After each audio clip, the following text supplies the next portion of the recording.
a aujourd'hui plus de 256 personnes qui sont mobilisées pour cette opération et qui va aboutir à acheminer plus de 4,5 millions de bulletins de vote et plus de 2 millions de professions de foi, c'est-à-dire les programmes des candidats. Il faut que tout ça soit expédié au plus tard mercredi prochain dans les communes et auprès des électeurs. Donc les bulletins de vote, pour pouvoir les emmener dans les mairies, apparemment ils sont expédiés dans l'atelier qui est derrière. Et donc voilà, je trie pour le France-Morin.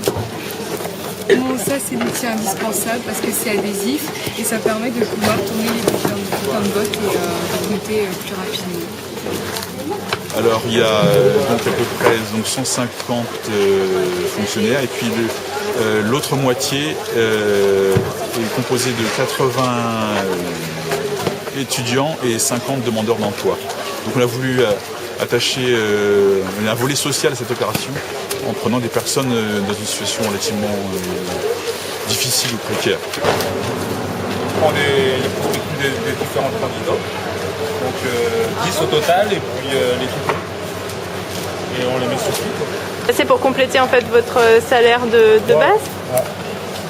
Comme j'ai un peu besoin d'argent, et ben c'est la bienvenue, on va dire. Ouais. Comme à peu près tout le monde ici, je pense. Et vous savez combien vous allez être payé là ou pas? Du tout. On connaît pas le prix de l'enveloppe. On fait ça à l'aveugle, en espérant que ça soit bien payé. La consigne, c'est de bien le présenter afin qu'il soit examiné dans les meilleures conditions et dans les meilleurs délais. C'est un peu un rush là pour la poste du coup. Là, c'est un rush, vous les remontez pas tous les mois. Comment vous gérez ça alors du coup? Avec des contrôleurs supplémentaires, des agents qui viennent faire des contrôles de premier degré, parce que les enveloppes sont bien positionnées. Vous voyez, par exemple, là, il y en a une à l'envers, deux à l'envers. Trouver les enveloppes vides, les redonner à la mise en prise. Étant donné que le produit va être traité par des machines automatiques, il vaut mieux qu'il soit bien présenté, qu'elle puisse bien lire les adresses. Et ils vont être dirigés ensuite dans les bureaux de poste, qui sont dans les boîtes aux lettres des particuliers mardi ou mercredi.